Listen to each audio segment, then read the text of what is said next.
الشيطان الرجيم بسم الله الرحمن الرحيم يا أيها الذين آمنوا اتقوا الله وكونوا مع الصادقين قال الله تبارك وتعالى الأخلاء يومئذ بعضهم لبعض عدو إلا المتقين يا عباد لا خوف عليكم اليوم ولا أنتم تحزنون صدق الله مولانا العظيم وبلغنا رسوله النبي الكريم الأمين إن الله وملائكته يصلون على النبي يا أيها الذين آمنوا صلوا عليه وسلموا تسليما الصلاة والسلام عليك يا سيدي يا رسول الله وعلى آلك وأصحابك يا سيدي يا حبيب الله الصلاة والسلام عليك يا سيدي يا نبي الله وعلى آلك وأصحابك يا سيدي يا نور الله. اللہ رسول سے جل وعلا کی فضل و توفیق سے آج انشاءاللہ العزیز ہم آپ کے سامنے اولیاء کرام کے ساتھ تعلق اور اس کے ثمرات اس موضوع پہ کرنے کی سعادت حاصل کریں گے.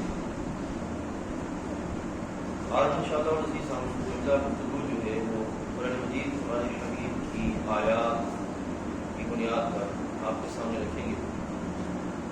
اس میں آپ دیکھیں گے کہ اولیاء کاملین کون ہیں اور ان کے ساتھ تعلق کی کیا حیثیت ہے اور اس کے دنیا اور آخرت میں فوائد اور ثمرات کیا ہیں.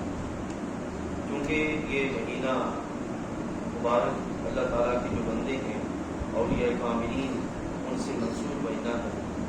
اس میں بہت سارے بزرگان کے ایام وصال تو ان کی مناسبت سے آج انشاءاللہ مزید ہم آپ کے سامنے یہ موضوع پیش کرنے کی سعادت حاصل کریں گے تاکہ ہمیں یہ پتہ چل جائے کہ اولیاء کون ہوتے ہیں, ان کے ساتھ تعلق کی حیثیت کیا ہے اور پھر اس کی دنیا اور آخرت کے لحاظ سے فوائد اور ثمرات کیا ہیں. یہ انشاءاللہ آپ کے سامنے بیان کریں گے.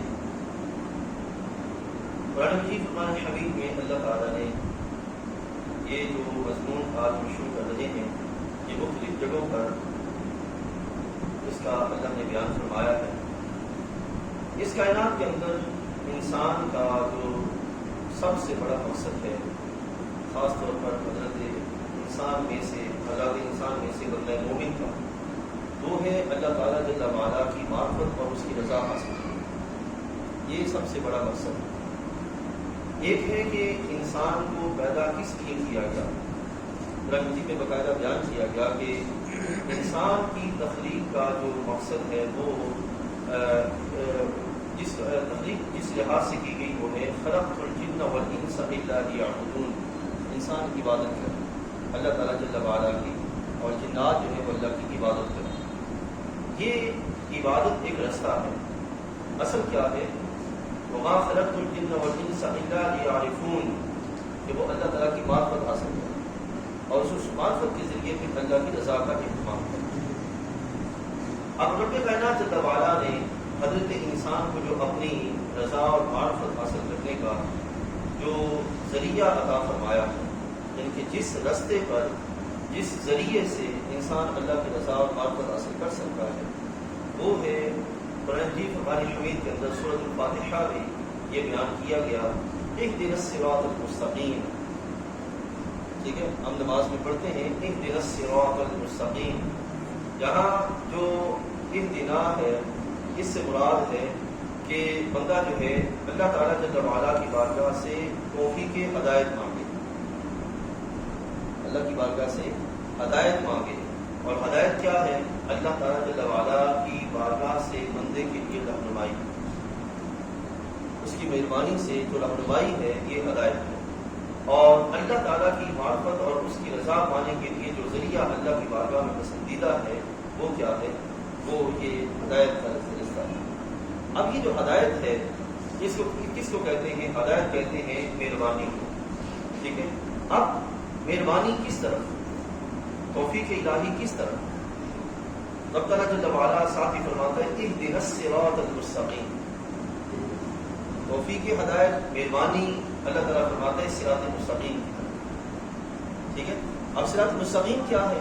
وہ مختصر مگر جامع رستہ جس کے ذریعے جلدی منزل تک رسائی ممکن. اس کو کہتے ہیں صراط المستقیم. ٹھیک ہے جی.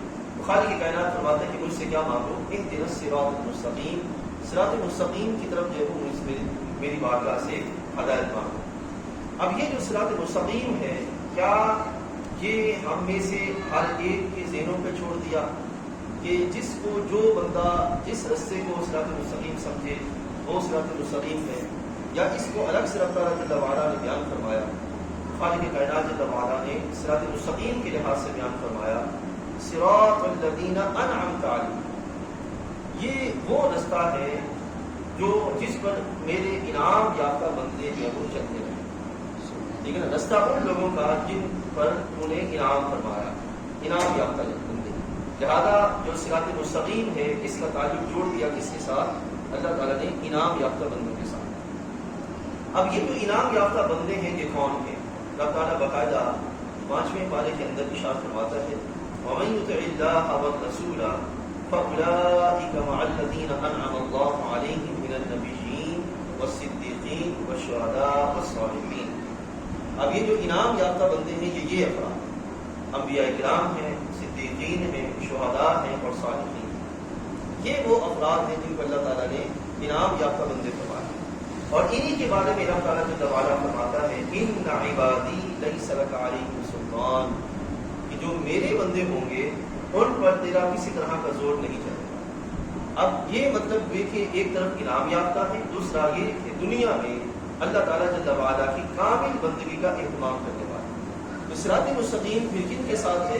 یعنی کہ کون سا رستہ ہے جس میں جو رستہ صراط مستقیم کہلائے گا وہ رستہ ہے اللہ کے مبارک بندوں کا رستہ. اور اس کے لیے باقاعدہ اللہ تعالیٰ نے بیان فرمایا کہ وہ مبارک بندوں میں سب سے پہلا طبقہ کون سا ہے؟ انبیاء کرام. سب سے پہلا طبقہ کون سا ہے؟ انبیاء کرام. انبیاء کرام کے لحاظ سے قرآن مجید میں اللہ تعالیٰ نے بیان فرما دیا کہ انبیاء کرام میں سب سے آخری نبی حضرت سیدنا محمد رسول اللہ صلی اللہ علیہ وسلم.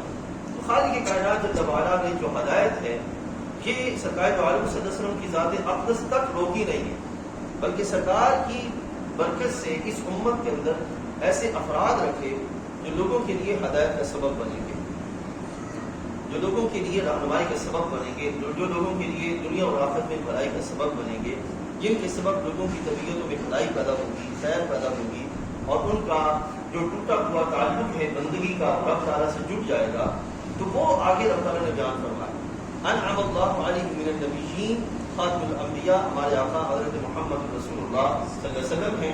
اب آگے اللہ تعالیٰ جل وعلا نے فرمایا کہ والصدیقین والشہداء والصالحین، یہ وہ ہدایت کا سلسلہ دربار رسالت سے آگے پھر اللہ کے مبارک بندے جو سرکار کی امت میں رکھے گئے، سرکار کے غلام، ان میں جاری کیا گیا.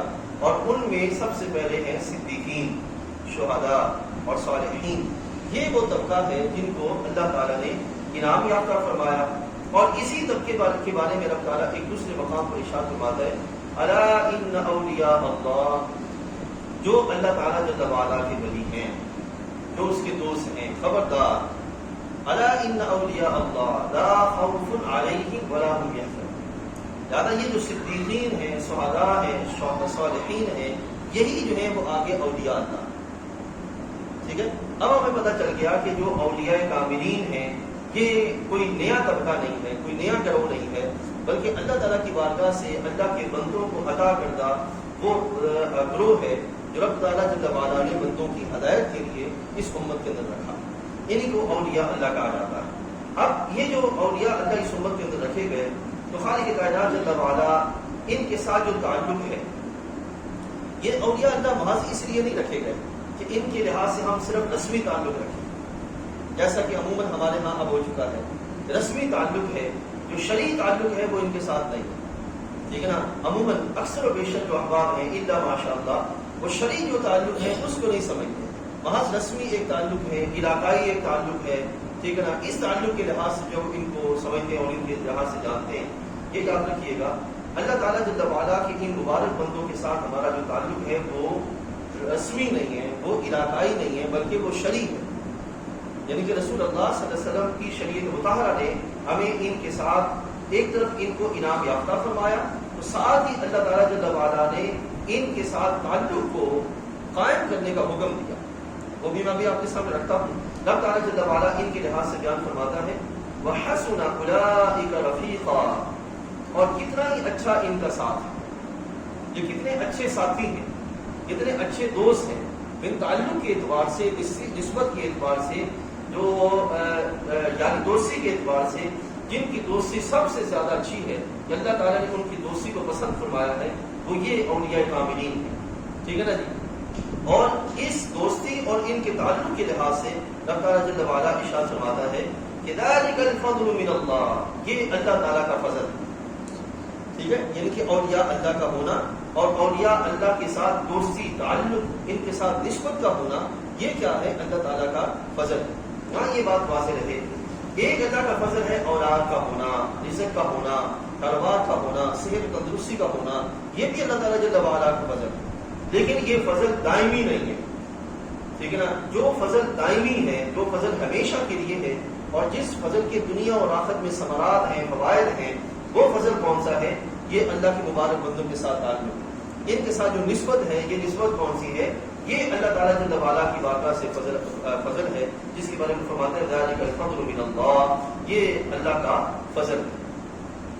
اب جب ہمیں یہ پتہ چل گیا، یہ یاد رکھیے گا، یہ رستہ اس کے لیے ہے، یہ بیان اس کے لیے ہے جو اللہ کی بارگاہ میں دنیا اور آخرت میں کامیابی چاہتا ہے، جو چاہتا ہے کہ مجھے اللہ کا فضل نصیب ہو جائے، اس کی خاص مہربانیاں نصیب ہو جائیں، اس کی بارگاہ سے بندگی کے مبارک پہلو نصیب ہو جائیں، ٹھیک ہے نا۔ تو اس کے لیے رب تعالیٰ جل وعلا نے فرمایا کہ یہ جو تعلق ہے نا، یہ تعلق اللہ کا بڑا فضل ہے، ٹھیک ہے نا جی۔ اس تعلق کو جو ہے وہ باقی رکھنے کے لحاظ سے آگے خالق کائنات جل وعلا نے ایک اور مقام پر 15ویں پارے میں سورہ کہف کے اندر اللہ تعالیٰ ارشاد فرماتا ہے وَاصْبِرْ نَفْسَكَ مَعَ الَّذِينَ يَدْعُونَ رَبَّهُمْ بِالْغَدَاةِ وَالْعَشِيِّ يُرِيدُونَ وَجْهَهُ، ٹھیک ہے نا، یعنی کہ ان کے ساتھ جو یہ جن کے ساتھ ہمارا تعلق اللہ کا فضل ہے، ان کے لحاظ سے وابستگی کیسی رکھنی ہے، نسبت کیسی رکھنی ہے۔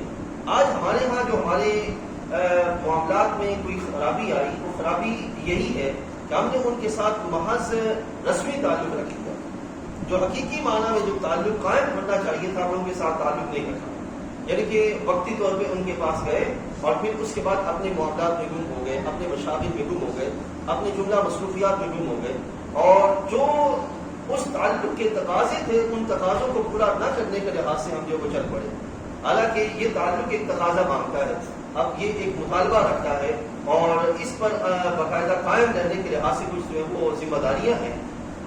اب تعالیٰ جل وعلا ارشاد فرماتا ہے سورہ کہف کے اندر وَاصْبِرْ نَفْسَكَ، وَاصْبِرْ صبر کہتے ہیں روکنا، وَاصْبِرْ نَفْسَكَ اپنے آپ کو روکے رکھو،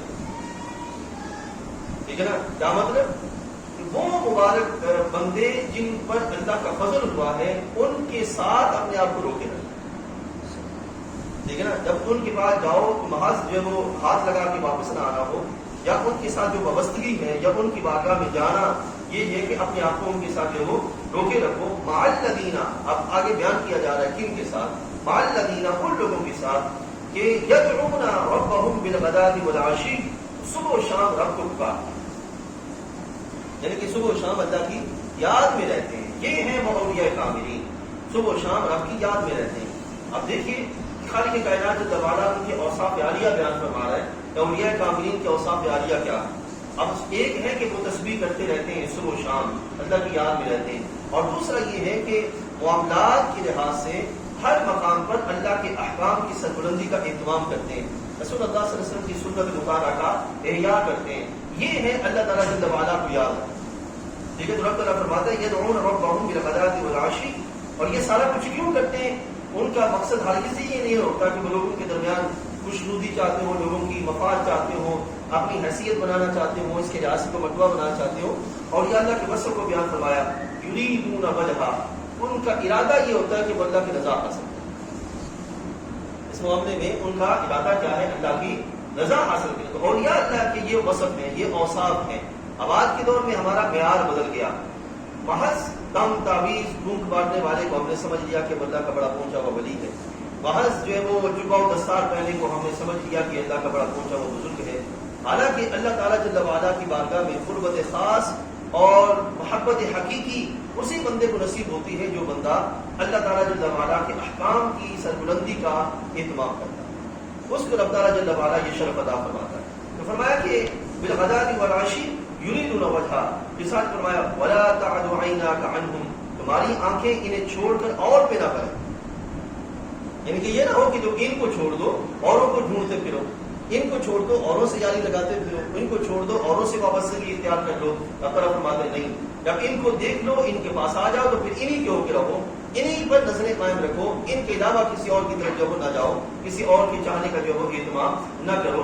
تو فرمایا ولا تعد عیناک عنہم، ساتھ ہی فرمایا تریدون زینۃ الحیاۃ الدنیا، تم دنیا کی خوبصورتی چاہتے ہو، دنیا کا سنگار چاہتے ہو۔ اب دنیا کے سنگار سے مراد یہ ہے، اب یہاں یہ بات واضح رہے، ایک ہے انسان کی ضرورت، ایک ہے انسان کی خواہش۔ ضروریات کی تکمیل کے بعد یا اس کے ساتھ ساتھ جو خواہشات ہیں، اس کے لحاظ سے اسلامی شریعت میں یہ حکم دیا گیا کہ ان کو بیلنس رکھا، ان کو اعتدال میں رکھا، ان کو آزاد نہ چھوڑا، ٹھیک ہے جی۔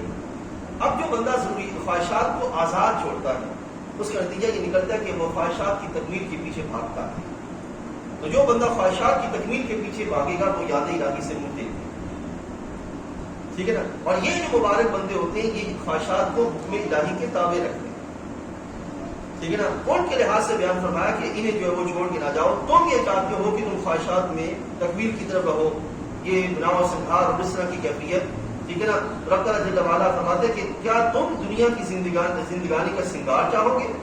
رب تعالیٰ فرماتے ولا تطع من اغفلنا قلبه عن ذکرنا، کہ اس کا کہا نہ مانو جس کا دل ہم نے اپنی یاد سے غافل کر دیا، جس کا دل ہم نے اپنی یاد سے غافل کر دیا۔ اب یہ کون ہے جس کا دل اپنی یاد سے غافل کر دیا؟ وہ بندہ جو خواہشات دنیا میں گم ہو گیا، اس کی بطور سزا اللہ تعالیٰ نے یہ کیفیت رکھی کہ اس کا دل اللہ کی یاد سے غافل کر دیا، ٹھیک ہے جی۔ اب اس کا مطلب یہ کہ جو اولیاء کاملین ہیں ان کی کیفیت کیا ہوتی ہے؟ ان کا دل رب کی یاد میں گم ہوتا ہے، رب کی یاد میں مصروف ہوتا ہے، رب کی یاد میں ہر وقت جو ہے وہ اللہ تعالیٰ کی طرف متوجہ رہتے ہیں۔ یہ رب تعالیٰ جل وعلا نے اولیاء کی کاملین کی کیفیت بیان فرمائی، اور ساتھ ہی فرمایا کہ واتبع هواه وكان امره فرطا، اپنے خواہش کے پیچھے چلا اور اس کا کام حد سے گزر گیا۔ یہ ہے کہ وہ لوگ جو شر کی طرف جانے والے، گمراہی کا رستہ اختیار کرنے والے اور رب تعالیٰ کی بندگی کے رستے سے جان چھڑانے والے ہیں، ان کا معاملہ کیا ہے کہ وہ خواہشات کے اسیر ہو گئے۔ لیکن اولیاء کاملین کی کیفیت کیا ہے کہ وہ اللہ کی بندگی کا اہتمام کرتے ہیں۔ یہ کیفیت رب تعالیٰ جل وعلا نے اولیاء کاملین کے اوصاف کے لحاظ سے بیان فرمایا۔ اب ان کے لحاظ سے ایک تو آپ نے سن لیا کہ طرف فرماتا ہے وَاصْبِرْ نَفْسَكَ، ان کے پاس اپنے آپ کو رکھو۔ اب ان کے پاس کیوں رکھو یہ بھی بات سن لیجیے، اس لیے یہ جو اولیاء کاملین ہوتے ہیں ان کی ہمیشہ رب کی یاد کے سبب آنکھیں، زبان، دل، ہاتھ، سارا جسم، اللہ تعالیٰ کے جملہ معاملات رب تعالیٰ جل وعلا کی یاد کے سبب نتیجہ یہ نکلتا ہے کہ ان کا دل اللہ تعالیٰ کی یاد کا مرکز و محور اور اللہ کی انوار و تجلیات کا مرکز بنتا ہے، ٹھیک ہے جی۔ اور دوسری جو کیفیت ہوتی ہے وہ یہ ہے کہ یہ جہاں جلوہ فرما ہوتے ہیں اس میں اللہ تعالیٰ اپنی رحمتوں کا ایسا سلسلہ جاری فرماتا ہے کہ جو اس جگہ پر حاضر ہوتے ہیں، بیٹھتے ہیں، توجہ کرتے ہیں، اللہ تعالیٰ ان کو بھی رحمتوں کا حصہ عطا فرماتا ہے۔ یعنی کہ آنکھیں بدل جاتی ہیں، ان آنکھوں کا دیکھنے کی بنیاد بدل جاتی ہے، کانوں کی سننے کی بنیاد بدل جاتی ہے، زبان سے بولنے کی بنیاد بدل جاتی ہے۔ یہ اولیاء کاملین کے انداز۔ اب ایک بندہ اولیاء کاملین سے نسبت رکھے لیکن اس کی طبیعت سے سرکشی نہ جائے، اس کی طبیعت سے دین سے بیزاری نہ جائے، اس کی طبیعت سے دین سے بغاوت نہ جائے، اس کا مطلب یہ ہے کہ اس کو اپنے اس تعلق کو دوبارہ سے بنیاد بنانے کی ضرورت ہے، دوبارہ سے درست کرنے کی ضرورت ہے تاکہ وہ اولیاء کاملین سے صحیح فوائد حاصل کر سکے، ٹھیک ہے۔ اب دیکھیے ایک دوسری جگہ پر اللہ تعالیٰ جل وعلا قرآن مجید میں ارشاد فرماتے ہیں 11ویں پارے کے اندر، یا ایھا الذین آمنوا اتقوا اللہ، اے ایمان والو اتقوا اللہ، اللہ سے ڈرو۔ اب آپ سوچئے آل ایمان کو رب تعالیٰ فرماتے ہیں اللہ سے ڈرو، آل ایمان کو اللہ فرماتے ہیں اللہ سے ڈرو۔ کیوں؟ ایمان کی جو کنجی ہے، ایمان کا جو یہ سرمایہ ہے ایمان کا، اس کی حفاظت سوائے تقویٰ کی ممکن نہیں، سوائے تقویٰ کی اس کی حفاظت ممکن نہیں ہے۔ میری زبان سے بندہ اس انداز میں رہے جو رب چاہتا ہے، کان سے، آنکھ سے، معاملات سے، اللہ تعالیٰ جل وعلا کی بارگاہ سے سرکشی سے بچا رہے، اس کی بندگی پر استقامت کے ساتھ چلتا رہے، تو یہ وہ کیفیت ہے جس کے بارے میں اللہ تعالیٰ فرماتا ہے اتقوا اللہ، اللہ سے ڈرو۔ ٹھیک ہے نا؟ ایسا ہر چیز نہیں ہے کہ جو صوفی ہے اس کا شریعت سے کوئی تعلق نہ ہو، یا جو صوفی ہے جو اللہ کی بندگی کے ساتھ کوئی تعلق نہ ہو۔ حضرت جنید بغدادی رضی اللہ عنہ ارشاد فرماتے ہیں اگر کوئی بندہ یہ کہے تصوف کا لبادہ اڑے ہوئے ہو، اور کوئی بندہ یہ کہے کہ مجھے شریعت کی ضرورت نہیں ہے، میں بڑا پہنچا ہوا ہوں، تو حضرت جنید بغدادی فرماتے ہیں کہ ہاں وہ پہنچا ہوا ہے مگر جہنم میں پہنچا ہوا۔ ٹھیک ہے نا؟ یہ وہ کیفیت ہے جو کہ حضرت جنید بغدادی رضی اللہ عنہ ارشاد فرمایا۔ تو تقویٰ ضروری ہے ہر حال میں ایمان کے تحفظ کے۔ ٹھیک ہے نا جی؟ اور جو جس بندے کو تقویٰ نصیب ہوتا ہے نا میرے بھائیوں، اسی بندے کو اللہ تعالیٰ طبیعت میں احساس حساس کیفیت عطا فرماتا ہے۔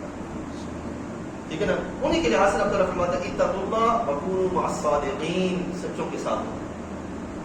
وہاں پہ بھی اللہ تعالیٰ نے فرمایا نا کہ ذالک الفضل من اللہ، ان کا ساتھ اچھا ہے، یہی اللہ کا فضل ہے۔ یہاں پہ بھی اللہ تعالیٰ فرماتے ہیں وکونوا مع الصادقین، سچوں کے ساتھ ہو۔ اب سچوں کے ساتھ ہونے کے ساتھ کیا مراد ہے کہ محض بیعت کر لی جائے اور باقی دل میں جو چاہے سو کرتا رہے؟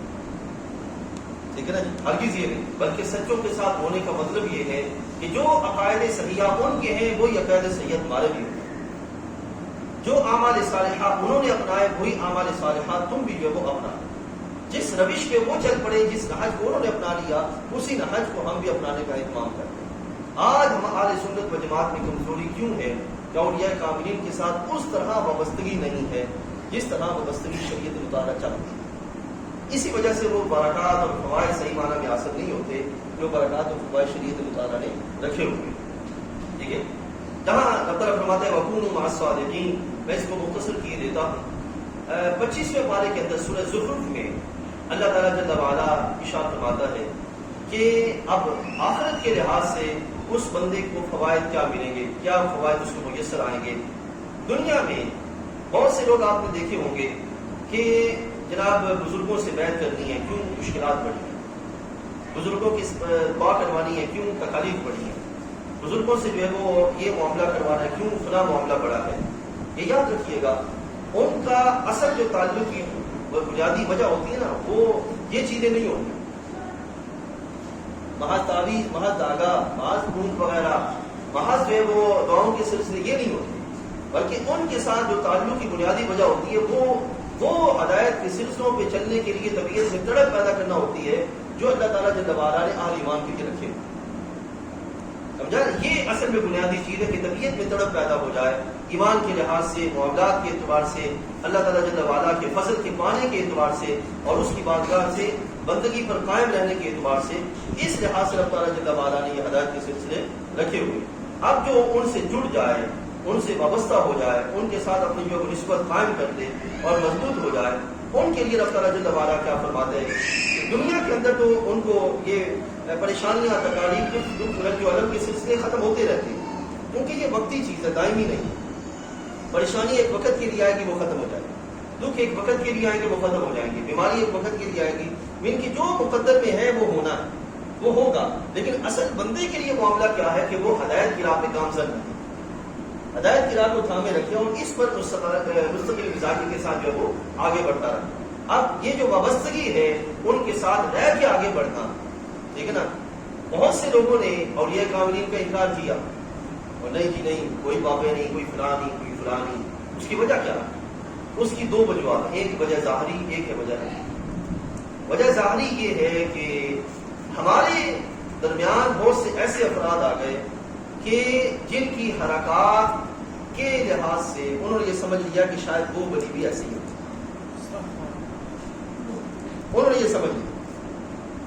نمبر ایک۔ دوسرا یہ کہ رب کائنات جل وعلا نے اولیاء کاملین کو جو اس کے دوست ہیں، جو اس کے محبین ہیں، جو اس کے سچے جو چاہنے والے ہیں، وہ اللہ تعالیٰ نے دنیا والوں کی نظروں سے اوجھل کیے ہوئے۔ دادا صاحب رحمۃ اللہ تعالیٰ کے شمال معذوب سے ارشاد فرماتے ہیں کہ رب تعالیٰ جل وعلا نے اولیاء کاملین کو دنیا کی نگاہوں سے اوجھل رکھا ہو۔ اس کا مطلب کیا ہے؟ یہ نہیں کہ ہے ہی نہیں ہے، اس کا مطلب یہ ہے کہ وہ ہیں لیکن ہمیں ڈھونڈنا پڑے گا، ہمیں تلاش کرنی پڑے گی، ان کے ساتھ ان کے پاس پہنچنے کے لیے اہتمام کرنا پڑے گا۔ ٹھیک ہے؟ اب دیکھیے رب تعالیٰ جل وعلا فرماتا ہے ان کے آخرت کے معاملات کے لحاظ سے آخرت میں کیا مقام ہوگا. فرماتا ہے الاخلاء یومئذ بعضهم لبعض عدو گہرے دوست الاخلاء گہرے دوست ٹھیک ہے نا. یومئذ اس دن بعضهم لبعض عدو ایک دوسرے کے دشمن ہے. یوم یفر المرء من اخیہ وامہ وابیہ وصاحبتہ وبنیہ لکل امرئ منہم ہر بندہ ہر تعلق جو ہے وہ بھاگے گا ایک دوسرے سے. لیکن اولیاء کاملین جو صاحب تقوی افراد ہوں گے وہ بھاگیں گے نہیں بلکہ اپنی جگہ پہ ٹھہر جائیں. فرمایا کہ الاخلاء گہرے دوست اس دن ایک دوسرے کے دشمن ہوں گے الا المتقین مگر جو اصحاب تقوی جو اصحاب تقوی ہوں گے وہ ایک دوسرے کے دشمن نہیں ہوں گے بلکہ وہ کیا ہوں گے وہ ایک دوسرے کے دوست ہوں گے. اور انہی کے بارے میں اللہ تعالیٰ کیا ارشاد فرماتا ہے یا عباد اے بندو یعنی اے بندو. تو کون سے بندے جنہوں نے دنیا میں حق کے بندگی ادا کیا ہوگا. اللہ تعالیٰ قیامت کے دن ان کے اس بندگی کے پہلو کو سامنے رکھتے ہوئے ارشاد فرمائے گا اے بندو لا خوف علیکم اليوم آج تم پر کسی طرح کا کوئی خوف نہیں. لیکن اس کا مطلب یہ ہے کہ جو ان سے جڑا اللہ اس کی برکت سے وہ خوف کی کیفیت اس سے بھی اٹھا دے اس سے بھی ختم کر دے. لا خوف علیکم اليوم ولا انتم تحزنون اور نہ تم کو کسی طرح کا غم ہے. ساتھ ہی بیان فرمایا الذین آمنوا بآیاتنا جو ہماری آیتوں پر ایمان لائے وکانوا مسلمین اور وہ ایمان والے تھے اسلام والے تھے. اب ان کا معاملہ کیا ہے ہمارے پاس کیا کہ نشانی کیا ہے ایمان تقوی اور اسلام اعمال صالحہ یہ ان کی نشانیاں ہیں. رب تعالیٰ ان کے بارے میں فرماتا ہے قیامت کے دن معاملہ کیا ہوگا. رب کائنات جل وعلا ان کو اپنا فضل اپنی بہاریں اپنی عزتیں عطا فرمائے. ٹھیک ہے یہی ہے میرے بھائیوں کہ موضوع ہے چونکہ اولیاء کاملین کے ساتھ تعلق اور اس کے ثمرات یہ میں نے آپ کے سامنے جو ہے وہ قرآن مجید قرآن حمید کی مبارک آیات ہیں ان کے لحاظ سے بیان فرمایا. میرے بھائی کوشش کیجیے کہ اپنی زندگیوں کے اندر اللہ کے مبارک بندوں سے تعلق رکھتے ہیں. ٹھیک ہے نا جی. یاری دوستی وہ جو محض مفاد محض لالچ یا محض کسی غرض کی وجہ سے ہے اس کا سلسلہ منقطع ہو جائے گا اس کا سلسلہ ختم ہو جائے گا اس کی کوئی ویلیو نہیں ہوگی. رب ذوالجلال جل وعلا کی بارگاہ سے اس کی محبت اس کا فضل اور اس کی ساتھ خیر کی جو فراوانی ہے یہ اس بندے کو نصیب ہوگی جن کا باہمی تعلق صرف اللہ کی رضا کے لیے ٹھیک ہے نا اللہ تعالیٰ کی فضل کی چاہنے کے لیے ہوگا اس کی محبت کے لیے ہوگا. اللہ تعالیٰ جل وعلا ان کو اپنی بارگاہ سے اپنی محبت بھی عطا کرے گا. ایک حدیث میں آتا ہے سرکار دو عالم صلی اللہ علیہ وسلم نے ارشاد فرمایا کہ جب دو بندے اللہ تعالیٰ جل وعلا کی رضا کی خاطر ایک دوسرے سے محبت کرتے ہیں حدیث میں آتا ہے سرکار نے فرمایا کہ اللہ تعالیٰ ان محبت کرنے والوں پر اپنی محبت واجب فرما دیتا ہے. اللہ تعالیٰ ان سے محبت فرماتا ہے. اور دوسری حدیث میں سید عالم صلی اللہ علیہ وسلم نے ارشاد فرمایا کہ جب کوئی بندہ ایک علاقے میں رہے اور وہ دوسرے علاقے میں رہنے والوں بندے سے محبت کرے ملاقات نہ ہو صرف محبت ہو اس کی لحاظ سے تو اس کا نتیجہ یہ نکلے گا کہ قیامت کے دن رب ذوالجلال ان محبین کو ایک جگہ پہ جمع فرما. یہ اولیاء کاملین کے ساتھ جو ہماری وابستگیاں ہیں یہ تعلق ہیں یہ ثمرات سے خالی نہیں فوائد سے خالی نہیں. لوگ جو ہے وہ اپنے بدبختی کے سبب الٹا سمجھ بیٹھے ان پر بدبختی غالب آ گئی کہ انہوں نے وہ چیزیں سمجھ لی جو ان کی شان کی لائق ہے نہیں. ٹھیک ہے نا. حالانکہ جو ان کا مرتبہ اور مقام ہے اور ان کی جو رکھنے کی اس امت کے اندر مقصد ہے وہ سمجھ لیے جائیں تو کبھی بھی بندہ ان سے دوری کا اہتمام نہ کرے. اللہ تعالیٰ جل وعلا ہم سب کا آنا بیٹھنا اور جو بیان کیا گیا وہ سب کچھ اپنی بارگاہ میں قبول فرمائے اور اسے ہم سب کے لیے دنیا اور آخرت میں ذریعہ نجات بنائے. واخر دعوانا الحمدللہ.